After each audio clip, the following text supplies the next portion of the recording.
Hello, hello, hello. This is Adrienne Berg, and this is the Ageless Traveler with a very special show today because this show is part of the Podcastathon. If you don't know what that is, it is all of us podcasters selecting our favorite charity, the one we really want you to know about, and having somebody on who can tell you all about it. And today I am so pleased and proud to present to you Good Grief, the organization that I was devoted to for 5 years as a volunteer and very much devoted to even now that I've moved cross country, because what it does is helps children cope with, understand, and even in many ways value their grief. And not only on a one-by-one basis, but also on an educational basis, so that children throughout the state of New Jersey are able to get the education they need when it comes to grief, even if they themselves have not suffered a loss, making us all a much more compassionate culture. And I thank you so much, Evelyn Moon. She is with us today, and she's going to tell us all about Good Grief. So let's take a deep dive into exactly what Good Grief does and where it's located. Yes, thank you so much, Adrienne, for having me be a part of your podcast and for Podcastathon. I'm always happy to represent Good Grief and tell people about our work. So Good Grief is a nonprofit. We just entered into, I believe, our 21st year. Last year was our 20th anniversary. Congratulations. And thank you. And we have been doing work in New Jersey in our two centers. So we have our center in Morristown, New Jersey, and then we have a second center in Princeton, New Jersey. And this is really our primary work. Our foundational work has always been providing support to young people and the whole family unit around them. And a Good Grief kid has kind of a wide age range from ages 3 to 30. So we go through young adulthood because that's also a very critical time for young people when they are grieving in college and beyond. But we also have groups for spouse partner loss, child loss, and then something that's a little bit newer is a caregiver group. So those are grandparents, aunts, uncles, other adults who are now possibly also grieving a loss, but raising children that were not initially part of the plan or part of their household. So becoming, a blended family in a way that they weren't anticipating, and they need specific support. So that's really our foundational work. It's called Nights of Support. Families come to us every other week throughout the school year from September through June. It is completely free and it is unlimited. Our young adults do also have a virtual group option because many times they come to us in high school and then go on to college, work, move out of state. Some of them get married, but they still need that support and that connection with their peers. And of course, for me, my devotion comes from a very personal tragedy and trauma that I had when my dad very suddenly died when I was 11 years old. So I went to school one day, came home fatherless, and Mm. it was quite a shock. And there was nothing that available through the school's family, doctors, it didn't matter. I was simply told to go back to school and get an A. And that was that. And this stayed with me. And so it also helps people like myself who are super adults, because I was at least 60, if not older, when I learned about Good Grief and began to be a volunteer there, face some of their past trauma. And it teaches you that grief can be valuable, that grief is not something that goes away with a platitude or even with time, but it can manage, it can inform your life, can propel your life if you know how to handle it. And that is really what Good Grief does. And I have been a volunteer and a facilitator for 2-year-olds. They were almost 3 that had little, through your high school group. We were actually playing pool together. So it's quite a range of ages, as you say. But one of the most fascinating things that I learned was the protocols, the way that you can facilitate grief. Tell us a little bit about how your two centers are set up before we look at the broader education side of this. Yeah. And I just want to go back to, a really great point that you brought about our volunteers. I do feel like no one lands at Good Grief by accident. So many of our volunteers are people who want to, I think, hold a hand back to grievers and create that space that they wish that they had, Yes. when they were younger. So I think our families get so much from the volunteers, but I truly believe our volunteers also gain so much from being part of our peer support programming. And our rooms are much more than just, sitting in a room and talking. Yeah, it's truly a space where that weirdness and that stigma and all of that can be set aside, and grievers can be with each other, and kids can just be kids. We've got a room full of art supplies. We've got a volcano room for when they need to get the physical side of grief out, and they Yeah. can literally bounce off the walls. We've got stage with costumes and all this creative play and sand tables, and then the hospital room, which has real hospital equipment that was donated to us. And these kids, many of them come to us with experience with the hospital space, whether it's because someone had an extended illness or someone did die in the hospital, but even kids who haven't, they're so attracted to this equipment, putting on the coat, giving people their checkups, but also processing things that they have heard. We had one young person who was processing in the hospital room with a stuffed dog, Yes. and he would bring one of our facilitators in and say, the dog has this appointment and the dog owes all this money because he Yes. has bad insurance. Right. Right. But kids No. hear and They hear, no. understand so much more than we realize. They hear and they know. And one of the things that Mm. always elated me was that they feel that there are others like them. We talked today a lot about inclusiveness. I can tell you that if you don't have a parent, you feel different. You feel Mhm. separate and apart. I recall, for example, when you walk down the aisle and you get married, when you walk down to get to graduate, there you see all the parents. There are just two people there. In your Mhm. case, there's one. In some cases, there's none. And when you have other people around you that have the same situation, even if you're 5, 6, or 11 years old, you feel so included. You say, there's another dinosaur. Just like me, I found one. So it's amazing how they share their stories. One will talk about a drug because their parent might have a long illness, a long cancer illness. And then there'll be another kid who says, oh, yeah, my dad took that. Yeah, he was Yeah. very grumpy when he took it. And he used to yell a lot. And my mom would say, don't worry, it's just the illness. And the other kid would say, that's right. That's what my mother would say. Or my father would say. It's a kind of grieving that is actually dynamic. And it Mm. makes such a difference. Now, my complaint was there was nothing in our schools. But you, Evelyn Moon, are changing that all over the culture, and not only in the state of New Jersey. So tell us about how you share your expertise there with the schools and even with corporations. Yes, absolutely. So, if we could, we would have every grieving child in a center if that was possible. But many times it's not feasible for them to come in, or maybe they've experienced a death that wasn't necessarily a parent, caregiver, or sibling. So the logical space to reach young people was in the schools. So our first move into the school space was to take our grief groups, nights of support, and do a train the trainer model. So we go in and prepare student support staff, counselors, school psychiatrists, school social workers, even school nurses sometimes to become facilitators of a grief group within their school. And I find it's so sustainable because it's something that is of and for and by a community.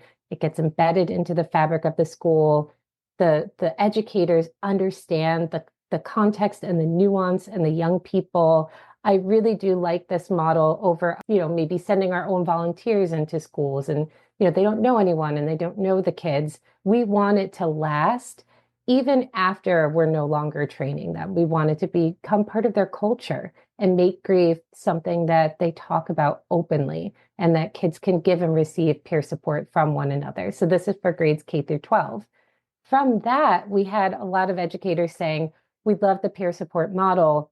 Can we use this for other losses? Because we know there's so many losses beyond just death that young people, that all people experience. Grief and loss is universal, but this program was built specifically for death and bereavement. So that's where we created our social emotional learning program called Roots to Resilience. And Roots to Resilience also uses that peer support model. It has trained adults, just like Good Grief Groups.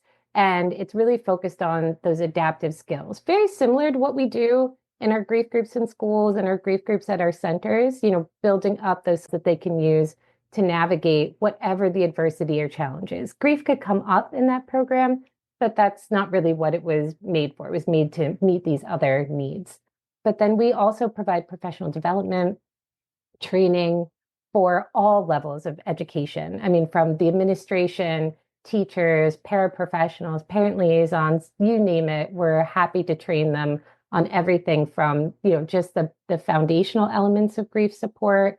How do we show up with empathy and compassion, understanding grief across child development? We're always happy to partner with schools. And with the new grief bill, which is the only grief education mandate in the entire country, New Jersey is the first to make. We have to say this because Yes. New Jersey gets a bad rap on an awful lot of things, but it is the only state that has a new grief bill or any kind of old or new. And it's about that grief bill. Yes, and I'm hoping that we won't be the only for long. I think we've caught the attention of many other states. I think they're watching and waiting to see how things go for us. But in response to that bill, we then developed training and curriculum specifically for these health and PE teachers. Health and PE teachers are already tasked with having all kinds of uncomfortable conversations with kids about their bodies, pregnancy, STIs, drug use. So I do feel like they have a lot of parallel skills. So how do we tap into those and prepare them to feel comfortable having these conversations? Because we want them to feel confident and competent, but also at ease. So, and from doing our facilitator training, you have to start with yourself. You have to raise your self-awareness around your relationship to grief and loss before you even try to hold space for conversations with young people. So this is really exciting work. And we're hoping that other states also take up the call and collaborate with their local representatives and senators to try and get something like this passed for their state Department of Educations. And some of the great work that you do is with the volunteers themselves. I volunteer in a lot of places. I've never been so well treated and so well trained as a volunteer. From the pizza that we all share before we meet to the full days of training that you give us, and then the retraining every single year. And two of the things I've always stayed in my mind was a paper that just disappears in water. And you think about your pain, you think about your happiness, you think about whatever you want to think about, and you can let it go. And the physical act of letting it go through a paper that dissolves is something that the kids do, something that the volunteers do. And I also love mapping your life's highs and lows, because you'd be surprised when you do that, how many highs there really are in your life that you didn't recognize and you didn't celebrate. So there's so many wonderful things that change you as a volunteer. Now, there is a book also. One of the hardest things to do is if somebody does die, and how do you talk to the kids about that? And you've got a book out there. I'm pretty sure we can show it on Amazon. What do you say to the children?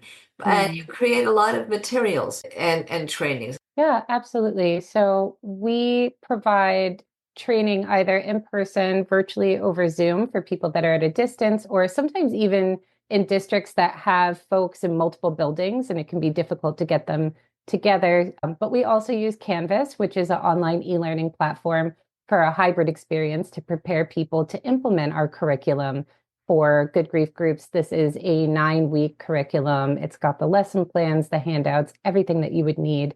Same thing for Roots to Resilience. This is a 5-week SEL program with everything a teacher would need to just pick up and integrate it into their lessons, whether it's in the classroom, whether it's a health teacher, so that way they can utilize it. Even our professional development comes with resources. We have tons of free resources on our webpage as well. Everything from navigating parental holidays like Mother's Day and Father's Day, preparing for the winter holidays, like Thanksgiving, Christmas. How do we tell children that someone is about to die, navigating youth at funerals, and then also the workplace. We do a lot of work with, we call it Good Grief at Work. And with Good Grief at Work, we partner with companies that want to be ambassadors for good grief, but also want to be more grief informed in their policies and how managers are navigating losses inside their company, but also when their employees are experiencing loss outside in their personal lives. We're very fortunate to partner with large nonprofits like Ronald McDonald House, Charities. They're an international nonprofit, working with them to become more grief informed and able to support not only the families that are coming to Ronald McDonald Houses across the world, but also support their staff as Yeah. well, which is so, so important. So we're constantly making videos, tip sheets, handouts. We have free monthly webinars from September through June. They're always on a Thursday at 12. And then we upload the recordings onto our YouTube channel. We just want to get the information in the hands of people who are going to be interacting with grievers, and so that way they can feel more confident and comfortable. And I have to say to everybody who has a charity or mission, this started very small. Yeah. This is really the little engine that could. You hear all of these things that Evelyn is telling you that's available from your organization, your corporate life, your individual, if you happen to be fortunate enough to be in the great state of New Jersey. All of these things came for such a small little building Yeah. with so little money. And when it is in the right place at the right time with the right people, really mountains can be built. And I will say for you corporate folks, I had a second loss when I was taking the bar exam. And that was my aunt, who was so important to me because when my dad died, my mother, of course, had to go out to work. And somebody had to take care of me, and that was my aunt. So she was my second mother, dying while I was studying for the bar exam, and then finally got a big job on Wall Street, and she passed away. And there was no corporate culture Oh, whatsoever from the one of the most lucrative and largest law firms in the world. They did not get it. They didn't understand. And even their own grief, they had to set aside because there was no concept or culture for this. mhm. Look what you have done. Look what you have done. So I thank you so much. And this is good grief. Tell everybody how they can volunteer and find you or donate. Go ahead. Absolutely. The best way that you can find out information, access our resources, see trainings and open houses is to go to good-grief.org. It's sort of your one-stop shop for all things good grief. We're always happy to partner with corporations and schools for training. Corporations can also do things like sponsor our webinar series. We have 2 5Ks coming up that we always need volunteers for. May will be in Princeton, and in June we will be in Morristown. We frequently need more volunteers as we expand our nights. So if you're interested in becoming a grief group facilitator, our next training will be in May in Princeton, and then in July in Morristown. And then we also have skills-based volunteers. If you are fantastic at research or development or just any kind of skill that you think could be useful, reach out. The best way to contact me would be at education@good-grief.org, and I'll be sure to get you connected to the right person. I thank you so much, Evelyn. And you know what I'm going to say to you? Of course, I'm going to say never stop traveling, but I will also say never stop contributing.